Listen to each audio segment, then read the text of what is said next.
Now, of course, when people get to know you, they'll judge you by more than just how you appear. But physical, outside, inside. Here's what's good advice. Make sure the outside is an excellent reflection of the inside. Interesting phrase written. It says, God looks on the inside, people look on the outside. So you got to take care of both. The inside for God and the outside for people. What's the old phrase? You never have a second chance to make a first impression. So the outside appearance is also valuable as well as inside vigor and vitality.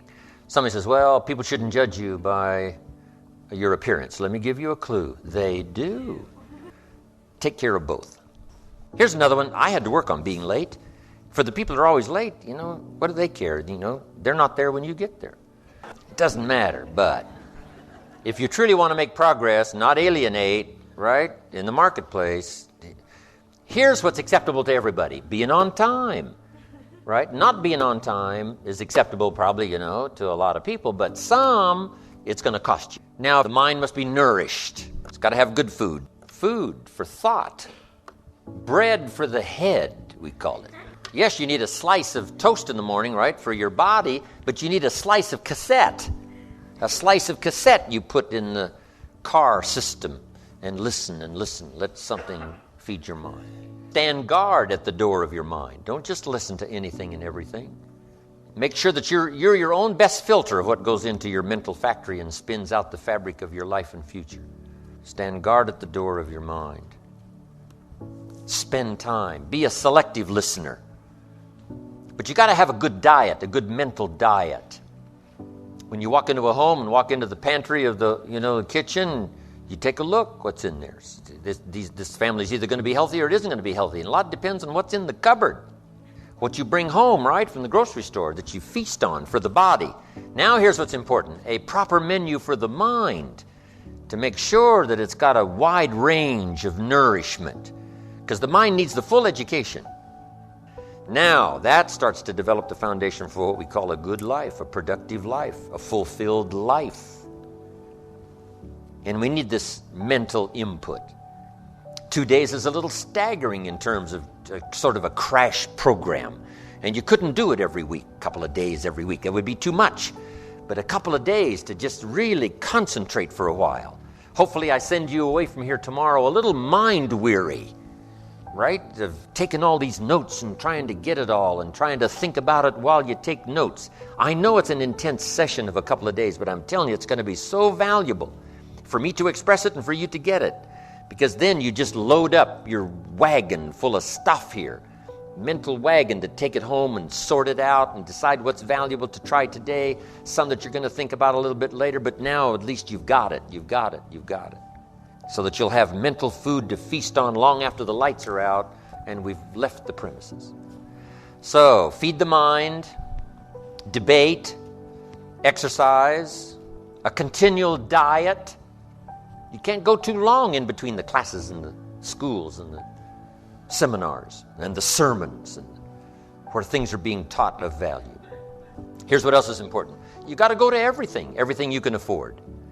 Have a good plan, weekly plan, monthly plan to go to a variety of things. And don't miss the chance. Even if you're involved in a certain company and they say, we're going to have a training class. You say, I've been to one of those. I'm asking you got to go again and you got to go again. You can't get it all the first time. Here's what the early Christians were taught. Don't neglect the assembly. Why? We got a brand new idea. One is it's being challenged. We need the strength of each other and the exchange of ideas to make this thing grow. And 2,000 years later, it's a very vigorous movement. But they were taught when it started, don't neglect to get, every time they call a meeting, make sure you're there every time they call a meeting.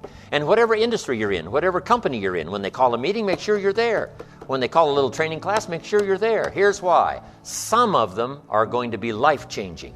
And you don't know which experience is going to be life-changing. You can't pick the one. You just got to go. One is life-changing. You go. Another one is life-changing. You go again. Another one is life-changing. For the people that were there, somebody that you met, something that you heard, and that one was just perfect. The atmosphere was right, the crowd was right, and everything was right, and you'll never be the same again. And you don't know which one that's going to be. That's why you've got to pursue. Go often have a good plan for the search of knowledge and ideas that can inspire to the best of your potential. So now we've got the physical, we've got the spiritual, we've got the mental parts of personal development.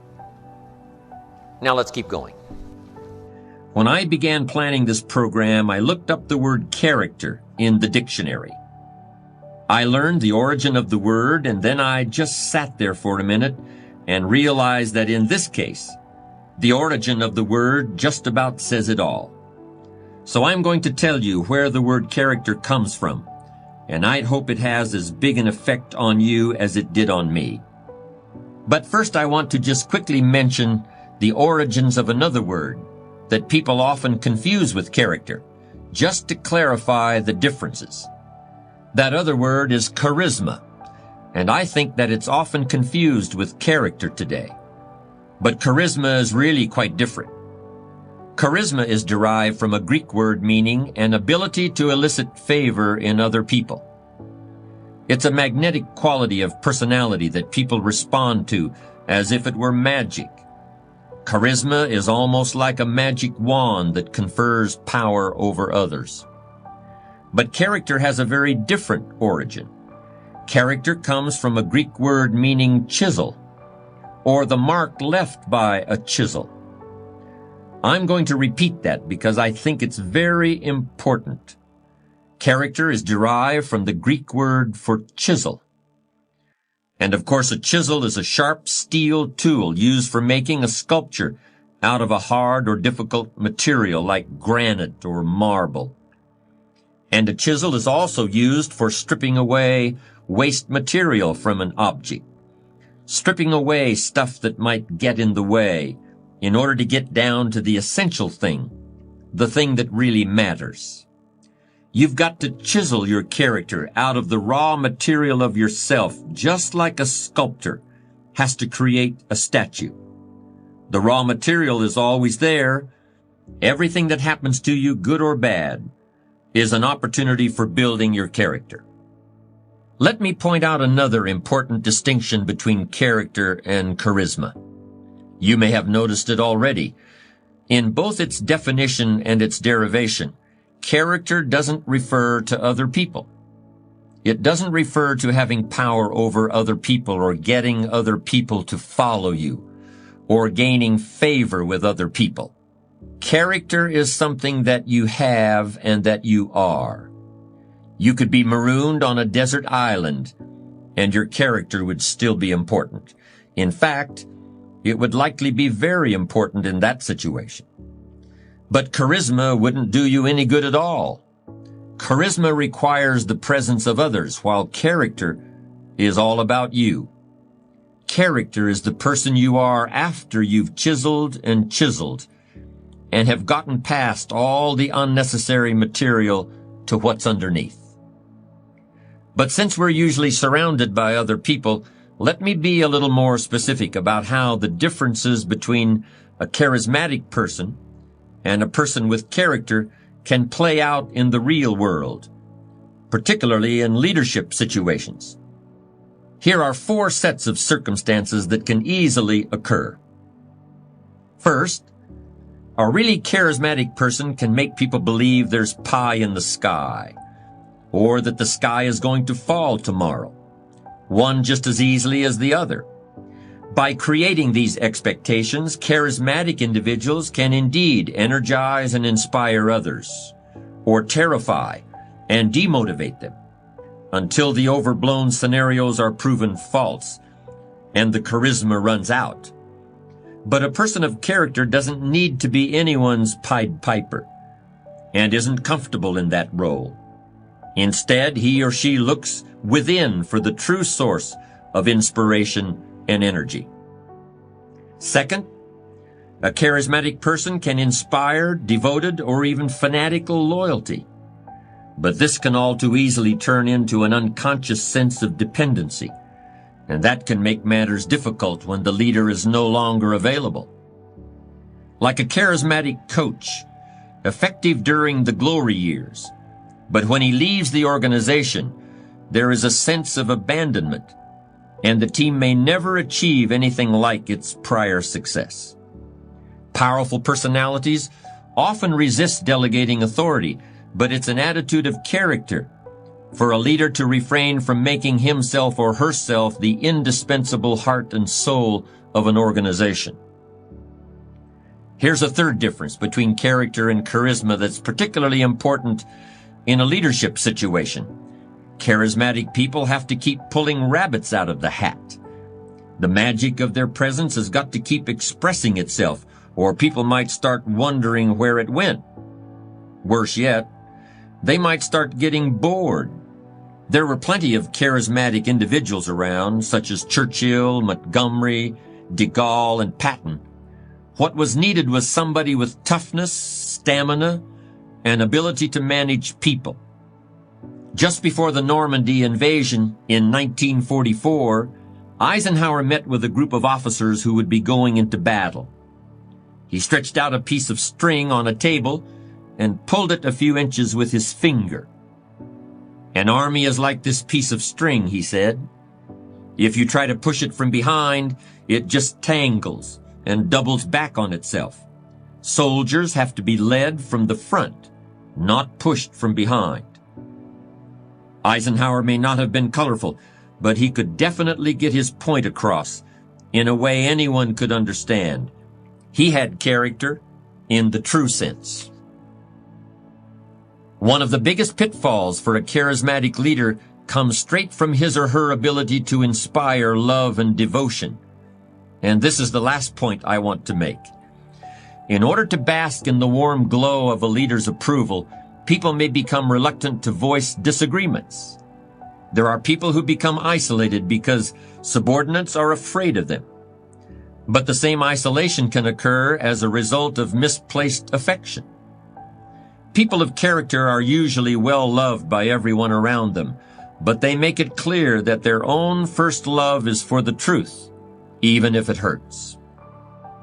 Because character is what's left after charisma is gone. I'd like to elaborate a bit on a comparison I made earlier about how creating your character is like an artist creating a sculpture. The essential point is this: I don't think character is something that just happens by itself, any more than a chisel can create a work of art without the hand of an artist guiding it. In both instances, a conscious decision has been made. A conscious process of design is at work. Character is the result of hundreds and hundreds of choices you may make that gradually turn who you are at any given moment into who you want to be. If that decision-making process is not present, you'll still be somebody. You'll still be alive, but may have a personality rather than a character. And to me, that's something very different. You build character out of certain qualities that you must create and diligently nurture within yourself, just like you would plant and water a seed or gather wood and build a campfire. You've got to look for those things in your heart and in your gut. You've got to chisel away in order to find them, just like chiseling away rock in order to create the sculpture that has previously existed only in your imagination. But the really amazing thing about character is that if you're sincerely committed to making yourself into the person you want to be, you'll not only create those qualities, you'll strengthen them and recreate them in abundance, even as you're drawing on them every day of your life. Now let's keep going. Ideas plus inspiration. Make the note, we need ideas for goals and plans to design our life for the future. Tomorrow we'll do the workshop, setting goals for the next 10 years. Ideas for plans to achieve those goals. But here's what else we need. Inspiration. Emotional vitality. Without that, the ideas, won't progress very far. They may serve you to just get by, but I'm sure you haven't spent this kind of money and this kind of time to pick up ideas just to get by. But we want to be able to flourish. However, that is a human being's two major objectives. And you might make these notes. One is to survive. First, we must learn to survive. Second, then, we learn to succeed, which is beyond survival. But most people settle in just in sort of the survival mode, enough to get by. They've got all these resources to tap, and they don't tap them because, they're getting by. Their kids aren't starving. They got a roof over their head and some clothes to wear and food to eat. But to go way beyond that, to flourish, not just to survive, but to flourish. I'm sure that's what all of us are here these 2 days for, to find more ideas on how to do that. Now, the idea part is fairly basic and upfront, right? We're going to talk about time management ideas. We're going to talk about leadership ideas. We're going to talk about good health ideas. We're going to talk about all kinds of ideas. And they're fairly easy to put forward. Here's what's a little more tricky, inspiration. Who knows why one's inspired and one is not inspired? Here's what I call it. It's a good thing to remember for the rest of your life. It's called the mysteries of the mind. And you'll be confronted with that forever, the mysteries. Here's what we have to do with most mysteries. Leave them mysteries. And learn to be curious instead of dismayed. Say, why is it this way? Say, I don't know. You get your own planet, you could rearrange it some other way. But on this planet, we seem to be guests. So you figure out how this one works, whoever set it up, right? We follow how it's been set up. Then if you get a chance for a planet, then you can rearrange the whole deal and say, well, I'm not going to do that. I'm going to do this. I'm going to do this. So if you ever get that chance, you can do that. But hey, on this one, it was prearranged before we dropped in here. But on the spinning planet headed somewhere, right, what is the deal? And part of it is a mystery. One of the mysteries. Where did we come from? Where are we going? Some of those are a bit unfathomable. We try our best to understand. One writer said, what? We see through the dark glass. We think we've just about got it figured out, but it's a little hazy. It's a little dark. We can't see it quite as clear.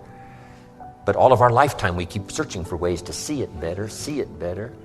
Someday, hopefully, it'll all be clear. But some things are mysteries. I do a seminar like this. Someone walks out and says, I'm going to change my life. Someone else walks out and says, oh, I've heard all this stuff before. Why two different reactions to the same seminar? Just make the note. It's a mystery. And I haven't tried to solve that. You say, well, I'm going to make everybody walk out and say, I'm going to change my life. See, no, you can't do that. It's going to be however it's going to be. And the key is to be curious and not dismayed. Let the mysteries be mysteries.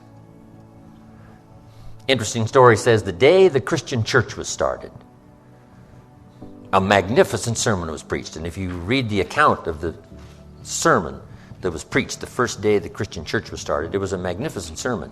And it was a magnificent occasion. It said there was a multitude that heard this sermon, meaning what? A lot of people heard it. But there was an incredible variety of reaction to the people that heard the sermon. It said some that heard the sermon were perplexed. And I thought, wow, this looked like a pretty straightforward sermon to me. Why would anyone be perplexed? And here's the simple answer. They are the perplexed. I mean, if you try to figure that out, you go crazy.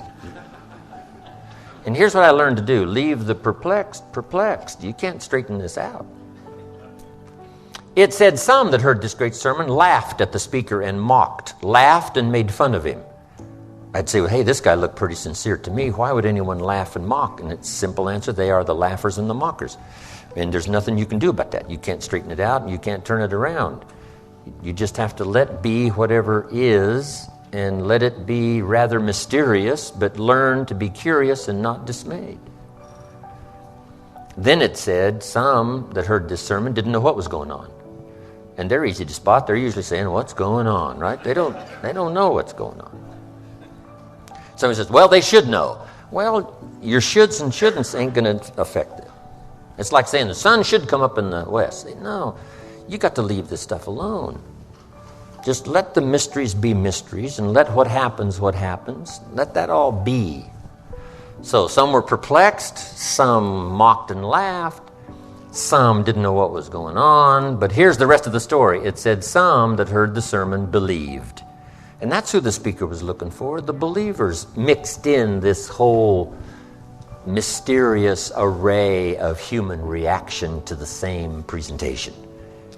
And you've just got to let this whole mixture of reaction be a mixture of reaction. And you can't be dismayed by it. Otherwise, the only cure for it is to get your own planet. Otherwise, there is no cure. Because I used to try to straighten all this stuff out. In the beginning, I used to say, I'll make them successful if it kills me. I almost died. You can't do that. It said some believed. And that's who the speaker was looking for, the believers out of this massive audience of a multitude. Now, here's what was interesting. It said the number that believed was about 3,000. So it was a pretty good first day. So make the note. You can have a good day in spite of the mystery.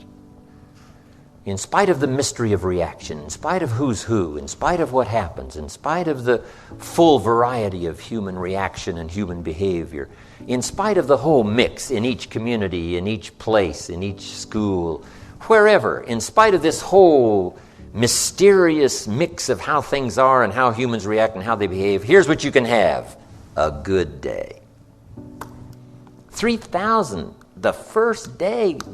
Wouldn't you call that a good day? 3,000. I've had some pretty good days, but not 3,000. Amazing. So, let the mysteries be mysteries. But inspiration, hopefully I've caught you at the right time where you'll be inspired to listen, inspired to take notes, and then inspired to give it a try. And this is all I ask after the seminar's finished. Just try some of this stuff. Some of the ideas I'm going to share with you the next 2 days. Just give it a try. You never know till you try, Papa said. See if it'll work for you. And then here's what's next. Refine it all as you go. First you learn, then you try, then you refine, then you evaluate, then you pass it on. But here's the key, is to turn response into results. I appreciate applause, but applause is not the deal. For me, here's what's valuable, is to have this stuff work in someone's life. To have it make a difference in someone's income, have it make a difference in someone's financial future, have it make a difference in someone's health, measurable difference in someone's future and health. That's my game.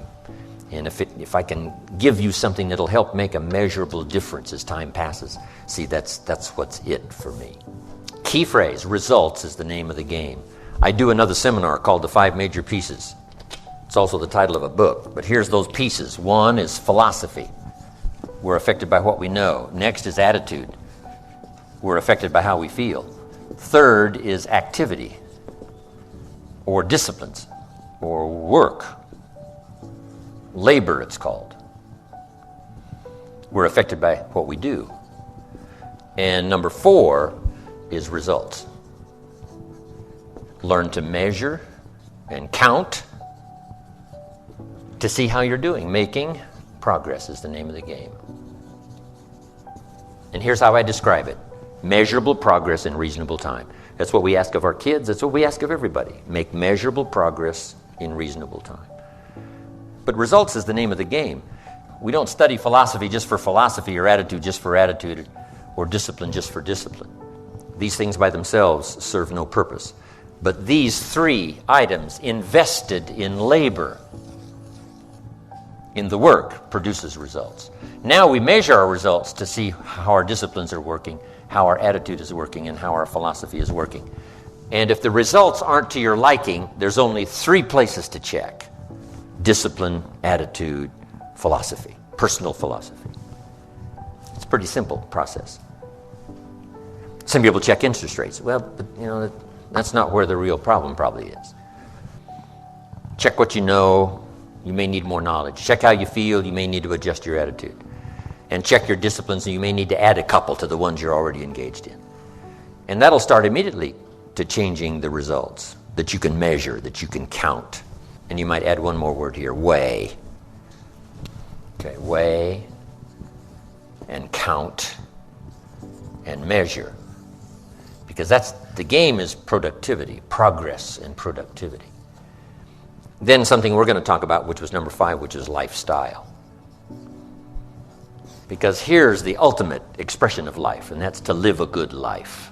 Living well is the ultimate expression, not philosophy, not attitude, but living well. Hopefully I'll give you some guidelines that have come my way, translating response to results. Now, just finishing up, make these notes. To get the most out of the 2 days, here's number 1. Everybody would agree on number 1. Be thankful for what you already have. Here's the next one. Be eager to learn. I know all of you already know a lot, but be eager to learn the rest. I've learned a lot in my years, but I'm eager to learn the rest. Now I'm trying to capsulize my learning. I'm trying to accelerate my learning, right? Because I don't have a couple hundred years left. So I've got to accelerate my learning curve, especially in the next 4, 5, 6, 8, 10 years. And I'm asking you to do the same. An accelerated learning curve to maximize the time to learn as much now in 1 year as you used to learn over 5 years. Just accelerate the curve. Eager to learn. No matter how much you know, you can always learn a bit more. Improve your life, sometimes to a startling degree. Some of the great fortunes of the world were made, what? After someone turned 50, 60. Because now they've got all this experience. Now when an idea comes, they invest 50 years. They invest 60 years in this idea, and it explodes into fortune. So as maturity comes along, what a great time now to come up with good ideas, because now you can maximize their possibilities because of your maturity and what you already know. So be eager to grasp that next idea, because it could explode your health, explode your life. It could start a whole new realm of future for you at dimensions you never even thought of, the next idea, the next couple of ideas. So be eager to learn no matter how rich you are, how healthy you are, where you are. So no matter where you are, be eager for that next idea. Some of you have been teaching like I have for years and years and years, but be ready for the next idea, because it could explode now your teaching career. It could add new dimensions because of where you are and because of your age and because of your maturity and because of whatever. The next effort you make to get something, no telling what that may add in terms of multiplication in your life and your ability to affect the lives of other people. Amazing. Here's what also I'd ask you to do. Argue later with all the stuff I'm going to cover. I wish we had time to debate every issue, because a lot of this stuff's up for debate. Nobody knows that better than me. And I've been doing my best all these years to debate, my point of view, as well as to listen from the other point of view. But, I would ask you to argue later, because we don't have time to open up discussion for every point that I'm going to cover in the next 2 days. But here's what's important. Debate all major issues. Some issues are fairly sort of obvious. Say, well, I can see the positive side of that right away. But some need discussion. Now, here's what's valuable, to discuss some things with someone else. Debate back and forth. In Israel, one of the great forms of learning is debate. You walk into the classroom, wow, it sounds like confusion. Or they get a hold of an idea, and one gets on one side, and one takes one position, the other one takes the other position, and one says, this is it, and someone says, no, you're mistaken. Here's what you failed to read. Someone says, well, I didn't know that. And then they advance their point of view and say, no, I think you're wrong here. You haven't done your research. How about this, this, and this? The person says, oh, you're right. I didn't do that research. And this verbal debate back and forth goes on in Israel. An Israeli part of learning is this debate. So here's what's important, is to debate the major life issues. In good health today, the great debate is on, which has given us advances we've never had before. So here's what you must be, though, in the debate: a good student. Open to learning, defending and learning. That's what's important, not just to defend, but to defend and learn. Defend your point of view until it's sort of obvious that you've got to give some ground here because you haven't done your research. But this debating is important. We have to debate the health issues. One health book says, do this, you'll live forever. The second health book says, if you do that, you'll die young. So here's what we should do. Make the note, right? Be a student, not a follower. This is important advice. Not to be followers, but to be students. Be no one's disciple except the Lord's. You wind up in Waco, Texas. Be no one's disciple. But be a student. Someone says, well, these 2 books now have opposing views about health. Here's what you should do. Answer. Read both books and make up your own mind. Read both books and see if you can't figure out some way so that it applies to you, maybe drawing from both presentations. Not to follow one or the other, but to draw from one or the other, or maybe both, and develop a plan for you. Here's some of the best advice I've got for you. Make sure what you finally do is the product of your own conclusion.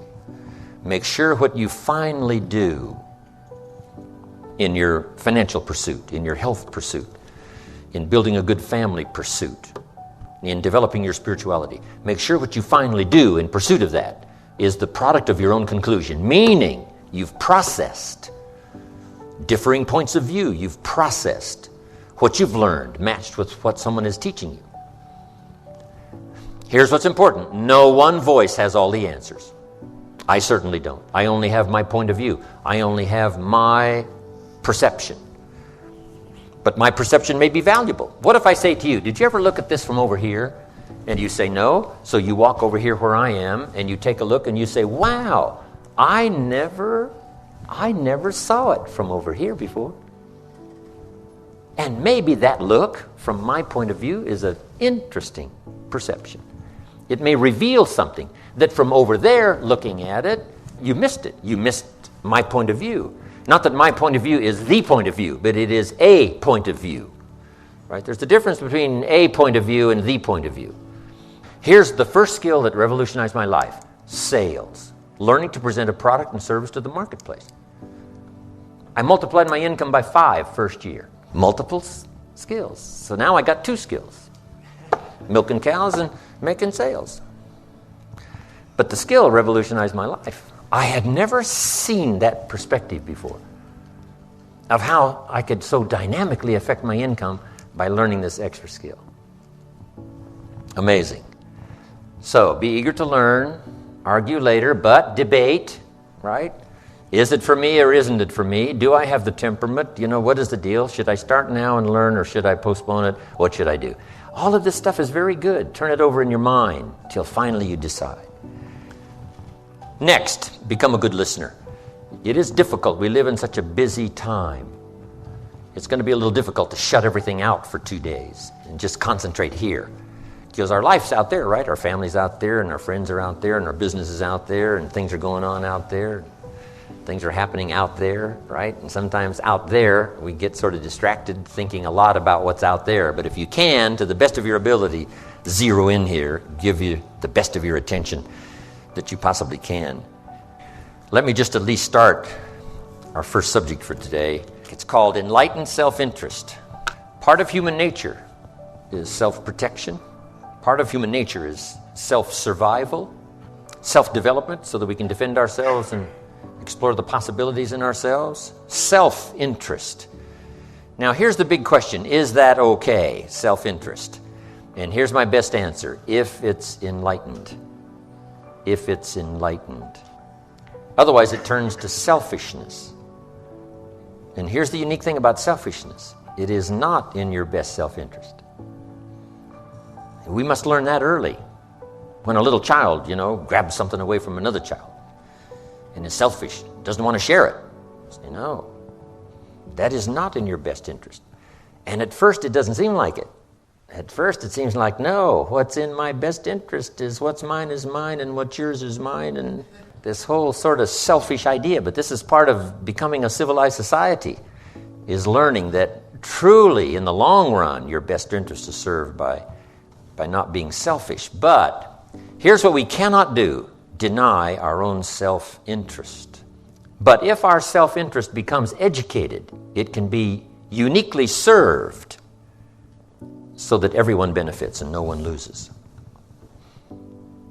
How could it be possible to work in your own self-interest and still no one else lose?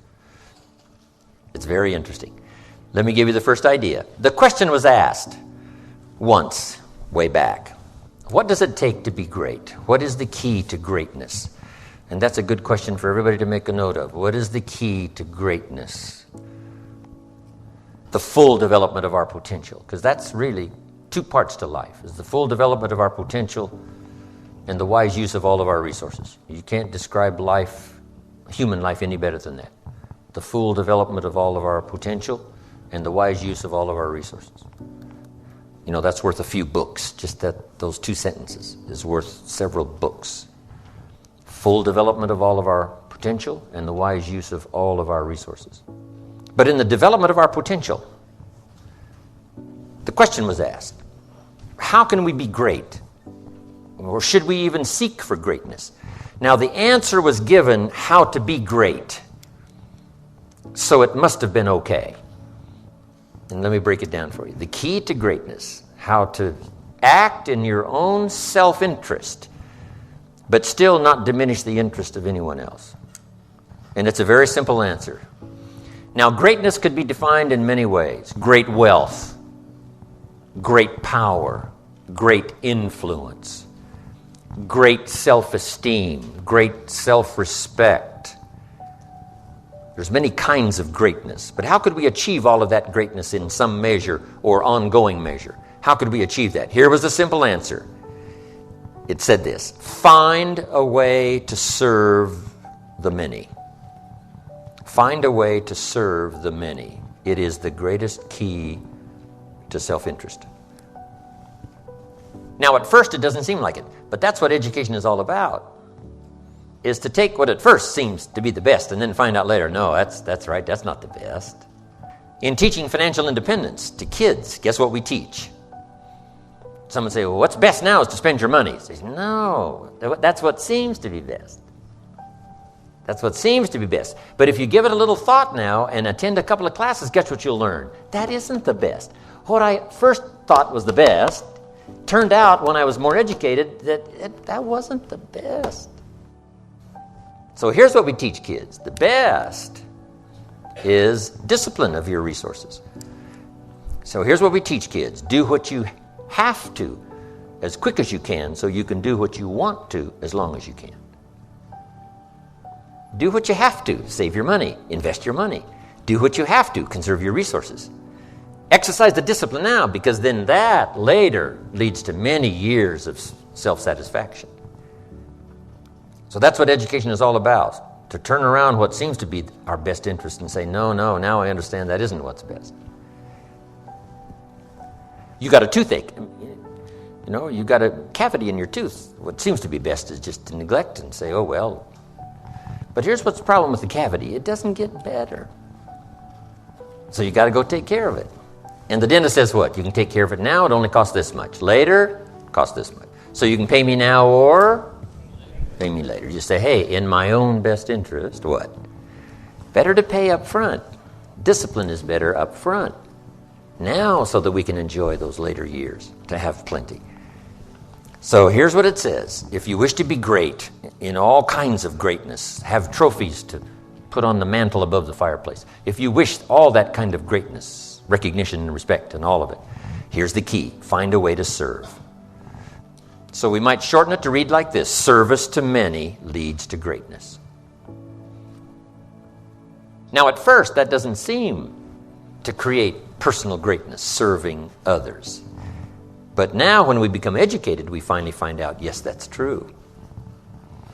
Service to many leads to greatness. Key phrase. If you wish to be ruler over many, now wishing to be great would seem as a statement of your own self-interest, which is true. But we're talking now about enlightened self-interest. Find a way to serve. Now we come to the next one. If you wish to be ruler over many, nothing wrong with that, to be ruler over many. Here's what it says. Be faithful when the amounts are small. To rule over many, be faithful when you have just a few. Someone says, well, if I had a big organization, I'd really take good care of it. But I've only got 3 or 4. I don't know where they are. See, that's not the key. The key is to really know where the 3 or 4 are. Take exceptionally good care of the 3 or 4. Because if you become faithful, if you become disciplined in giving your best attention and the best you've got to the few, now you begin to qualify now to have the many to preside over. The many will come if you pass the test of the few. Someone says, if I had a fortune, I'd really take good care of it, but I've only got a paycheck. I don't know where it goes. See, that's interesting if we ask you. What about your money? You say, I don't know where it all goes. Well, should we let you run the company? You don't know where it all goes? He says, yeah, my money just gets away from me. Oh, we should let you run the world, right? Say, no. Because if you can't be master over a few pennies, should we give you a fortune? The answer is no way. Let's see what this person does with a paycheck. Then Life and opportunity will decide later whether they deserve to double, triple, quadruple their income multiplied by 10. Why multiply it by 10 if you don't do a good job with what it is? So the key to greatness in your own self-interest is find a way to serve, and number 2, be faithful when the amounts are small. Now here's what's exciting. Learning to give is in your own best interest. It doesn't seem like giving something is in your own best interest. But here's what it says. If you wish to receive, and if you wish to receive, we would call that wishing for your own self-interest, wishing to receive. But here's how you receive in your own best interest, and that is to give. If you give, you will receive. And you cannot understand that unless you're educated. From the very earliest moments of being a child, you can't understand that unless you're educated. In fact, here's what it says. It's better to give than to receive. Now, see, at first, that doesn't seem right. At first, but here's what you can get at first. Faked out until you become educated. At first, it seems like it's better to receive than it is to give. And you say, no, you must be educated to understand. It's better to give than it is to receive. Now, here's why. Giving starts the receiving process. Wouldn't that be acting in your own self-interest, is to do something that started the receiving process? And the answer is yes, now I understand. Now I can act in my own self-interest in an enlightened way instead of a destructive way. Next, in your own self-interest, life responds to deserve, not to need. These are some of the most important notes of the 2 days. If you understand this, the rest is probably simple. Life responds to deserve, not to need. Life was not designed to give us what we need. Life was designed to give us what we deserve. Now, not in a moral sense now. This is just in a basic sense. There are certain moral challenges as well, spiritual and moral. But here's what the great law says. It does not say, if you need, you will reap. That's not what it says. Someone says, well, I really need to reap. Then you must learn the basic law. And without education, see, you'll be left behind. Here's what it says. In order to reap, you must plant. Guess who deserves to reap? Those who plant. So, could I deserve something unique and valuable? Yes, if you understand the law, if you understand how it works in your own self-interest. We must plant, we must give to the soil, we must turn it loose, we must let it do its work, we must have patience, take care of it. Now we deserve the reaping. If you need, you must plant. Next, if you need to find, in your own self-interest, if you need to find, here's what it says, you must search to find. Finding is reserved for those that search. They're the ones that deserve it. Somebody who says, well, this person really needs to find a good idea, then they must go searching. You must go to the library. You must go to the seminars. You must go to the sermon. You must go to and listen to the lyrics of the song. You must go to where education is being taught. You must go to where good ideas are being shared. Go to, go to. Rarely does a good idea interrupt you. Rarely. Good ideas are like mining for gold. You've got to develop the mental machinery to go look, go sifting, go searching, go looking. And if you search, what? You will find. The promise is there for everyone in their own self-interest. You'll find all you need to find. If you search for it, you'll find everything you need for your health, everything you need for a flourishing lifestyle, everything you need for a good marriage, everything you need to strengthen your friendship, everything you need for economics, you will find if you'll do like you did today. Spend a couple of days searching, taking a look, seeing if someone has some good ideas to share. All things are conditional. God says, I'm an amateur on God, but God says, if you'll move toward me, I will move toward you. It's always conditional. Which could also be translated, God says, you don't move, I don't move. You say, well, that's arbitrary. Well, when you're God, you can set it up that way. Remember, your planet, you can rearrange all this. Change it all. But on this one, here's what's interesting. What you move toward tends to move toward you. If you move toward education, education starts to seek you out. This is one of the unique positive mysteries. Whatever you move toward moves toward you. If you move toward progress, progress seems to want to now embrace you, move toward you. All life seems to wish to reward its benefactor.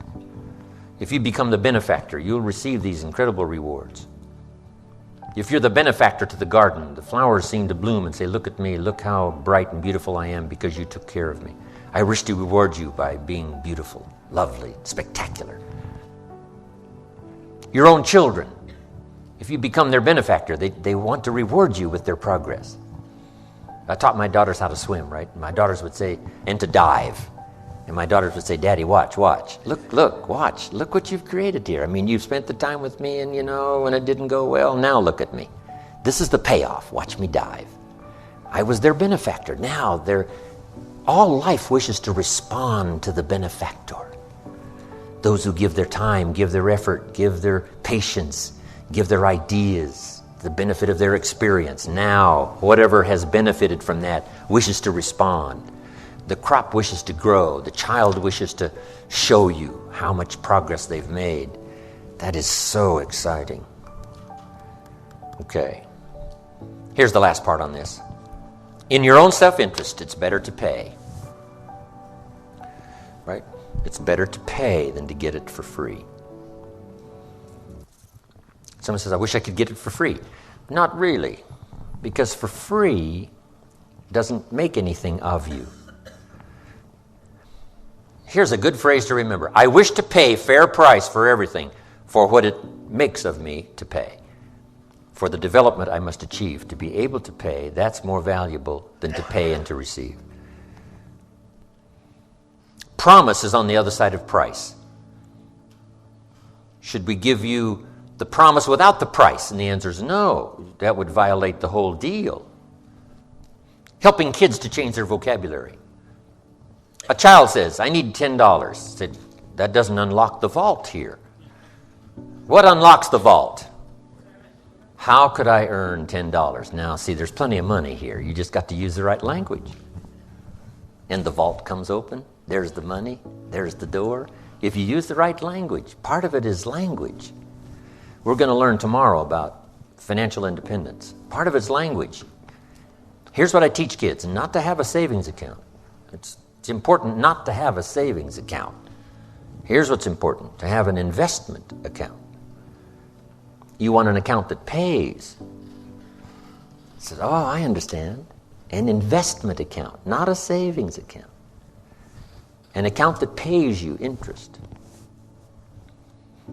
So, the magic language around the house for the kids. How can I earn $5? Not I need $5, not give me $5. How could I earn $5? How could I earn $10? Now here's what's important. Even more important than the $10 that achieves the objective is the development, the personal development that comes from being able to pay. Being able to pay is more valuable than receiving. Getting something is never enough. Paying for it, earning it is the real value. I got 4 parts to the day that turns your life around, and then we're finished for the day. Number 1, disgust.